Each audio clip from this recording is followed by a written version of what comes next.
Senin pagi operasi keselamatan 2018 digelar serentak di seluruh wilayah tanah air. Di Kabupaten Karangasem pelanggaran didominasi anak-anak di bawah umur. Senin pagi jajaran Satlantas Polres Karangasem menggelar operasi keselamatan 2018. Operasi ini sebagai tindak lanjut dari operasi keselamatan yang digelar serentak di seluruh wilayah tanah air.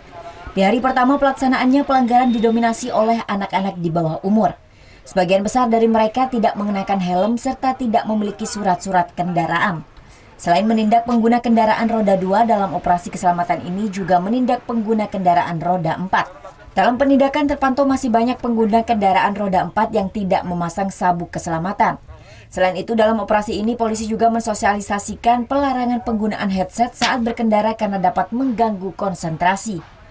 Di hari pertama operasi keselamatan ini, Satlantas Polres Karangasem menindak sebanyak 15 pelanggar. Nantinya operasi keselamatan ini akan terus digelar di beberapa titik di Kabupaten Karangasem. Masih banyak kita temukan masyarakat yang melakukan pelanggaran. Terus pertama dari anak-anak yang di bawah umur yang menaiki kendaraan roda 2. Yang kedua saya lihat banyak yang menaiki kendaraan roda 4 yang belum menggunakan sabuk pengaman. Lantaran operasi keselamatan ini bersifat persuasif, maka pelanggar tidak dikenakan tilang, melainkan sebuah surat peringatan. 15. Nah ini suruh kasih belangko dulu. Udah bawa motor ya? Udah bawa motor ya sekarang? Nanti kan liburan aja. Udah punya SIM? Belum ya? Kenapa bawa motor? Ya. Kenapa bawa motor? Biar nggak ngurangin uang. Tahu itu salah ya?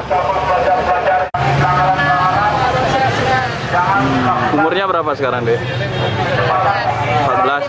15. Kenapa bawa motor? Udah punya SIM ya? Tahu itu salah ya? Pak tadinya pakai helm apa gimana Pak? Kalau keluar kalau pakai ada biasanya jarang sih pakai Pak.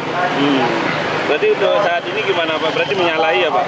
Iya salah dengan aturan, kalau aturan dari kepolisian harusnya pakai sepeda motor pakai helm. Operasi keselamatan 2018 dilaksanakan hingga 25 Maret mendatang. Diharapkan operasi ini dapat menekan angka kecelakaan di jalan raya yang kian hari terus meningkat.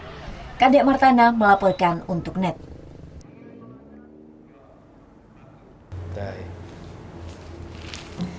Udah selesai kan nontonnya? Nah, jadi jangan lupa buat like, komen, dan subscribe ya.